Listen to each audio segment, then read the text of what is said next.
भीमराव अंबेडकर, जो कि भारतीय संविधान के जनक कहे जाते हैं, 1924 में अखिल भारतीय दलित वर्ग की स्थापना की। 1924 में बहिष्कृत हितकारिणी सभा की स्थापना की और वो सबसे ज़्यादा पढ़े लिखे स्वतंत्रता काल के अंदर एकमात्र भारतीय थे। तीनों गोलमेज सम्मेलनों में भाग लिया। पुनः पैक्ट एक्ट जो था 1932 वाला, उसमें 148 सीटें दलितों के लिए दी गई, जो कि सांप्रदायिकता के आधार पर जो सीटें मिल रही थी उससे अधिक बताया जा रहा है। 1942 में भारत छोड़ो आंदोलन का बुक में बताया गया कि विरोध किया है। 1942 में अनुसूचित जातियों संघ का एक अखिल भारतीय दल का गठन इन्होंने किया। 1948 में द्वितीय विवाह इन्होंने शारदा कबीर से किया। इनकी प्रसिद्ध पुस्तकें हैं कुछ, समता और समाज, समाज के अंदर समता लाने के संदर्भ में इन्होंने बताई ये बात। प्रबुद्ध भारत, मूक नायक के ऊपर फिल्म भी बनी हुई है, बहुत अच्छी बुक है। बहिष्कृत भारत है। पाकिस्तान पार्टीशन ऑफ इंडिया, ये बाबा साहब ने 7 वर्ष पहले ही लिख दी थी पुस्तक, इतने दूरदर्शी थे। शूद्र कौन थे, हिंदू धर्म की पहलियां, ये भी उनकी पुस्तक है। 1990 में मरणोपरांत उनको भारत रत्न दिया गया। आरक्षण की मांग 1919 में साउथ बोरो कमेटी के समक्ष रखी। संविधान सभा के लिए बॉम्बे प्रेसिडेंट से चयन हुआ। इनका सर्वाधिक शिक्षित नेता थे, प्रथम वित्त मंत्री थे। संविधान सभा के जो कुछ भाग हैं उनको क्या कहा है, भाग 3 को विवादित बताया सबसे ज्यादा डॉक्टर अंबेडकर साहब ने।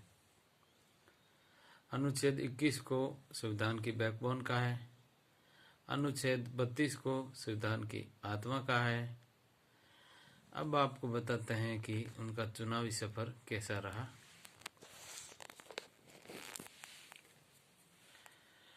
तो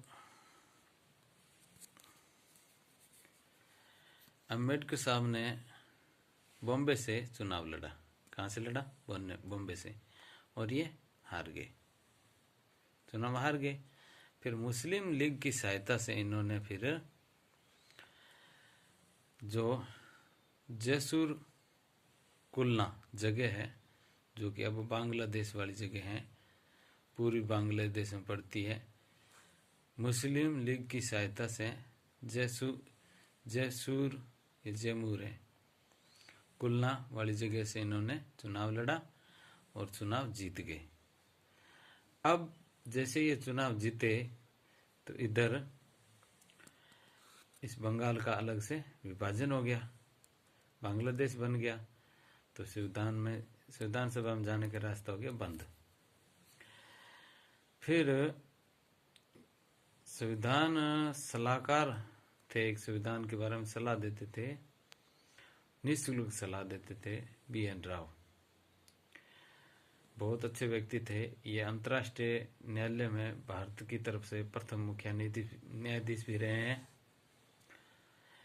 संविधान सभा का सदस्य नहीं थे बल्कि संवैधानिक सलाहकार थे ये BN राव।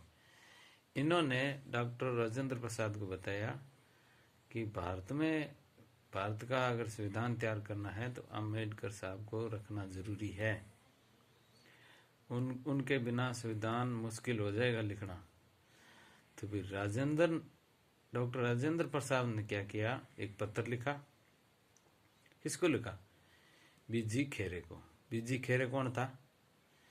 ये बॉम्बे का कोई PM था, उस समय PM का हुआ करते थे।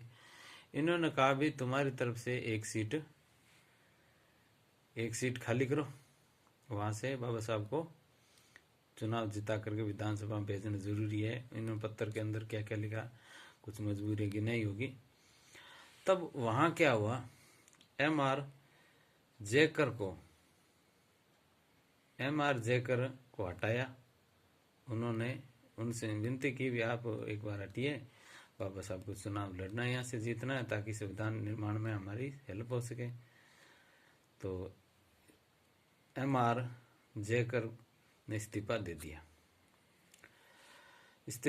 इस्तीफा दे दिया, फिर विधानसभा में चुन करके गए और 2 वर्ष 11 माह 18 दिन में भारतीय संविधान का निर्माण कर दिया। और राजेंद्र प्रसाद ने, सबकी बारी आ रही थी बोलने के बारे में, तो राजेंद्र प्रसाद का एक कथन था कि मैंने प्रारूप समिति का अध्यक्ष डॉक्टर B.R. अम्बेडकर को बना करके सबसे अच्छा कार्य मैंने यही किया। बाबा साहब की प्रशंसा की। प्रारूप समिति कह दो, चाहे पांडुलिपि कह दो, चाहे ड्राफ्ट कमेटी कह दो, बात एक ही है, इनके अध्यक्ष डॉक्टर B.R. अम्बेडकर थे।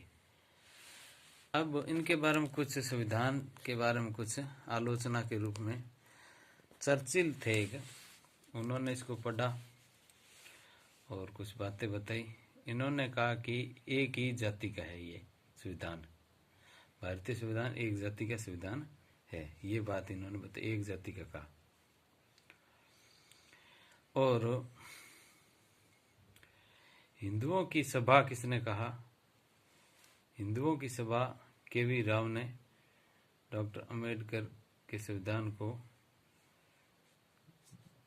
क्या कहा, के.वी. राव ने डॉक्टर अम्बेडकर को संविधान का जनक और जननी दोनों कह दिया। अम्बेडकर जनक भी है और जननी भी है, ये किसने कहा, के.वी. राव ने। तो ये बहुत महत्वपूर्ण चीजें हैं। आपको वीडियो अच्छा लगा हो तो लाइक शेयर कर देना। धन्यवाद।